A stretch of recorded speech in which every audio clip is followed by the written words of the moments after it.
Jesus favourite വേൾഡിന്റെ വചന കേൾവിയിലേക്ക് എല്ലാവർക്കും സ്വാഗതം. പ്രതിദിന വിശുദ്ധ വേദപുസ്തക വായന 953 ദിവസം. മത്തായി എഴുതിയ സുവിശേഷം 26 അധ്യായം. ഈ വചനങ്ങളൊക്കെയും പറഞ്ഞു തീർന്ന ശേഷം യേശു ശിഷ്യന്മാരോട്, 2 ദിവസം കഴിഞ്ഞിട്ട് പെസഹ ആകുന്നു എന്ന് നിങ്ങൾ അറിയുന്നുവല്ലോ. അന്ന് മനുഷ്യപുത്രനെ ക്രൂശിപ്പാൻ ഏൽപ്പിക്കുമെന്ന് പറഞ്ഞു. അന്ന് മഹാപുരോഹിതന്മാരും ജനത്തിന്റെ മൂപ്പന്മാരും കയ്യഫ മഹാപുരോഹിതന്റെ മണ്ഡപത്തിൽ വന്നുകൂടി യേശുവിനെ ഉപായത്താൽ പിടിച്ചു കൊല്ലുവാൻ ആലോചിച്ചു. എങ്കിലും ജനത്തിൽ കലഹമുണ്ടാകാതിരിപ്പാൻ പെരുന്നാളിൽ അരുത് എന്ന് പറഞ്ഞു. യേശു ബെഥാനിയിൽ കുഷ്ഠരോഗിയായിരുന്ന ശീമോന്റെ വീട്ടിലിരിക്കുമ്പോൾ ഒരു സ്ത്രീ വിലയേറിയ പരിമള തൈലം നിറഞ്ഞ ഒരു വെൺകൽഭരണി എടുത്തും കൊണ്ട് അവന്റെ അടുക്കെ വന്നു. അവൻ പന്തിയിലിരിക്കുമ്പോൾ അത് അവന്റെ തലയിൽ ഒഴിച്ചു. ശിഷ്യന്മാർ അത് കണ്ടിട്ട് മുഷിഞ്ഞു. ഈ വെറും ചെലവ് എന്തിന്? ഇത് വളരെ വിലക്ക് വിറ്റ് ദരിദ്രർക്ക് കൊടുക്കാമായിരുന്നുവല്ലോ എന്ന് പറഞ്ഞു. യേശു അതറിഞ്ഞു അവരോട്, സ്ത്രീയെ അസഹ്യപ്പെടുത്തുന്നത് എന്ത്? അവൾ എങ്കിൽ നല്ല പ്രവൃത്തിയല്ലോ ചെയ്തത്. ദരിദ്രൻ നിങ്ങൾക്ക് എല്ലായ്പ്പോഴും അടുക്കെയുണ്ട്, ഞാൻ നിങ്ങൾക്ക് എല്ലായ്പ്പോഴും ഇല്ലാതാനും.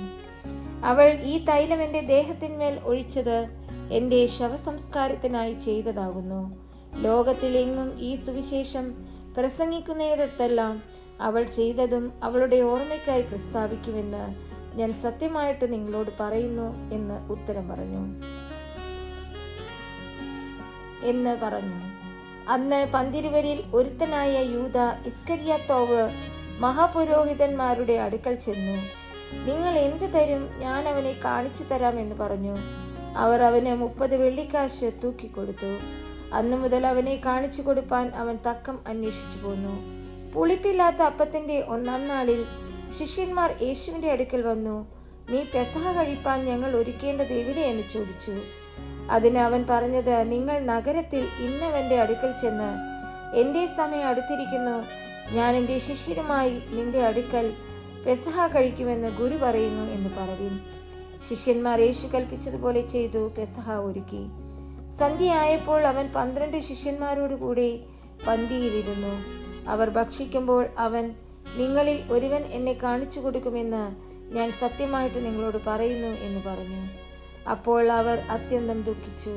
ഞാനോ കർത്താവേ എന്ന് ഓരോരുത്തൻ പറഞ്ഞു തുടങ്ങി. അവൻ ഉത്തരം പറഞ്ഞത്, എന്നോടുകൂടെ കൈ താരത്തിൽ മുക്കുന്നവൻ തന്നെ എന്നെ കാണിച്ചു കൊടുക്കും. തന്നെക്കുറിച്ച് എഴുതിയിരിക്കുന്നത് പോലെ മനുഷ്യപുത്രൻ പോകുന്നു. സത്യം, മനുഷ്യപുത്രനെ കാണിച്ചു കൊടുക്കുന്ന മനുഷ്യനോ ഹാ കഷ്ടം! ആ മനുഷ്യൻ ജനിക്കാതിരുന്നു എങ്കിൽ അവന് കൊള്ളായിരുന്നു. എന്നാറെ അവനെ കാണിച്ചു കൊടുക്കുന്ന യൂദ, ഞാനോ റബ്ബി എന്ന് പറഞ്ഞതിന് നീ തന്നെ എന്ന് അവൻ പറഞ്ഞു.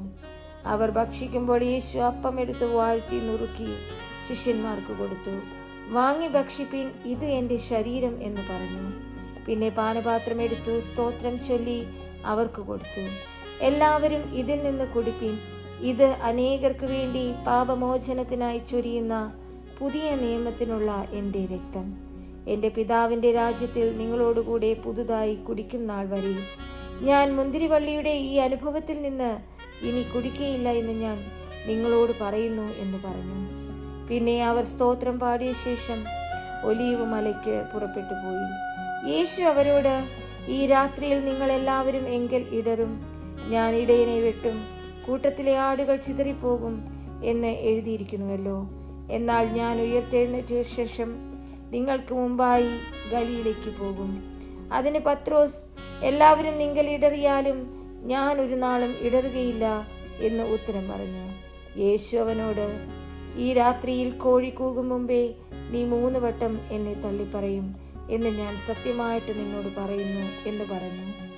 നിന്നോടുകൂടെ മരിക്കേണ്ടി വന്നാലും ഞാൻ നിന്നെ തള്ളിപ്പറയുകയില്ല എന്ന് പത്രോസ് അവനോട് പറഞ്ഞു. അതുപോലെ തന്നെ ശിഷ്യന്മാർ എല്ലാവരും പറഞ്ഞു. അനന്തരം യേശു അവരുമായി ഗെത്ശമന എന്ന തോട്ടത്തിൽ വന്നു. ശിഷ്യന്മാരോട്, ഞാൻ അവിടെ പോയി പ്രാർത്ഥിച്ചു വരുവോളം ഇവിടെ ഇരിപ്പിൻ എന്ന് പറഞ്ഞു. പത്രോസിനെയും സെബദിപുത്രന്മാർ ഇരുവരെയും കൂട്ടിക്കൊണ്ടു ചെന്നു ദുഃഖിച്ചും വ്യാകുലപ്പെട്ടും തുടങ്ങി. എൻ്റെ ഉള്ള മരണവേദന പോലെ അതിദുഃഖിതമായിരിക്കുന്നു. ഇവിടെ താമസിച്ച് എന്നോടുകൂടെ ഉണർന്നിരിപ്പിനെന്ന് അവരോട് പറഞ്ഞു. പിന്നെ അവൻ അല്പം മുമ്പോട്ട് ചെന്നു കവിണ്ണു വീണു. പിതാവേ, കഴിയുമെങ്കിൽ ഈ പാനപാത്രം എങ്കിൽ നിന്ന് നീങ്ങിപ്പോകണമേ. എങ്കിലും ഞാൻ ഇച്ഛിക്കും പോലെയല്ല, നീ ഇച്ഛിക്കും പോലെ ആകട്ടെ എന്ന് പ്രാർത്ഥിച്ചു. പിന്നെ അവൻ ശിഷ്യന്മാരുടെ അടുക്കൽ വന്നു. അവർ ഉറങ്ങുന്നത് കണ്ടു.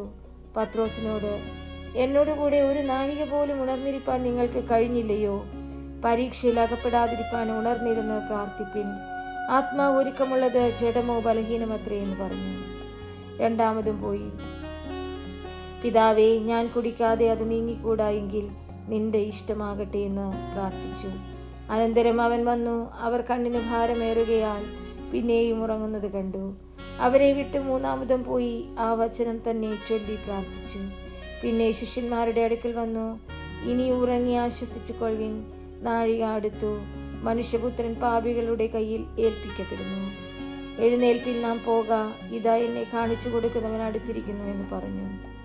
അവൻ സംസാരിക്കുമ്പോൾ തന്നെ പന്തിരുവരിൽ ഒരുത്തനായ യൂദയും അവനോടുകൂടി മഹാപുരോഹിതന്മാരും ജനത്തിന്റെ മൂപ്പന്മാരും അയച്ച വലിയൊരു പുരുഷാരവും വാളും വടികളുമായി വന്നു. അവനെ കാണിച്ചു കൊടുക്കുന്നവൻ, ഞാൻ ഏവനെ ചുംബിക്കുമോ അവൻ തന്നെയാകുന്നു, അവനെ പിടിച്ചുകൊള്ളുവിനെന്ന് അവർക്ക് ഒരു അടയാളം കൊടുത്തിരുന്നു. ഉടനെ അവൻ യേശുവിന്റെ അടുക്കൽ വന്നു, റബ്ബി, വന്ദനമെന്ന് പറഞ്ഞ് അവനെ ചുംബിച്ചു. യേശു അവനോട്, സ്നേഹിത, നീ വന്ന കാര്യമെന്ത് എന്ന് പറഞ്ഞപ്പോൾ അവർ അടുത്തു യേശുവിന്മേൽ കൈവച്ചു അവനെ പിടിച്ചു.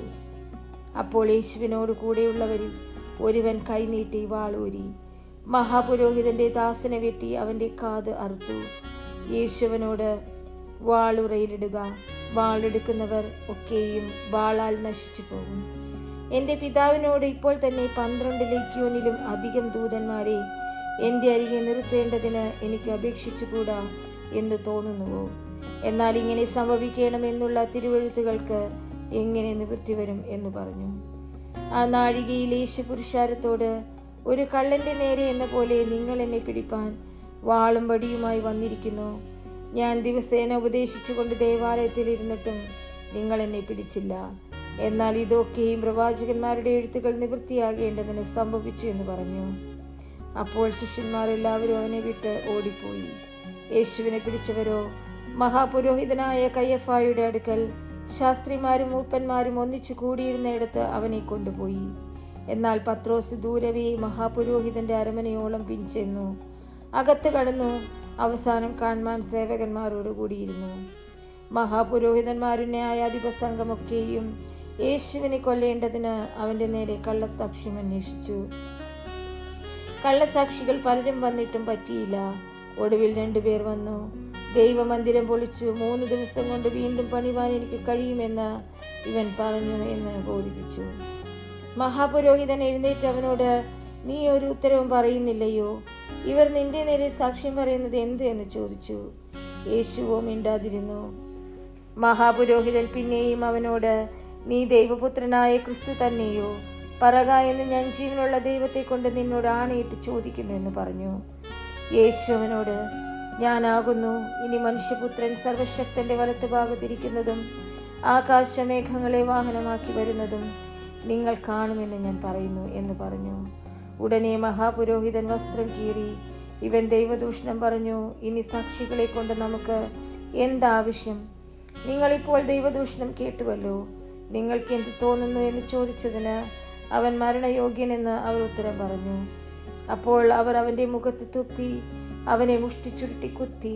ചിലർ അവനെ കന്നത്തടിച്ചു. ഹേ ക്രിസ്തുവേ, നിന്നെ തല്ലിയത് ആരെന്ന് ഞങ്ങളോട് പ്രവചിക്ക എന്ന് പറഞ്ഞു. എന്നാൽ പത്രോസ് പുറത്ത് നടുമുറ്റത്തിരുന്നു.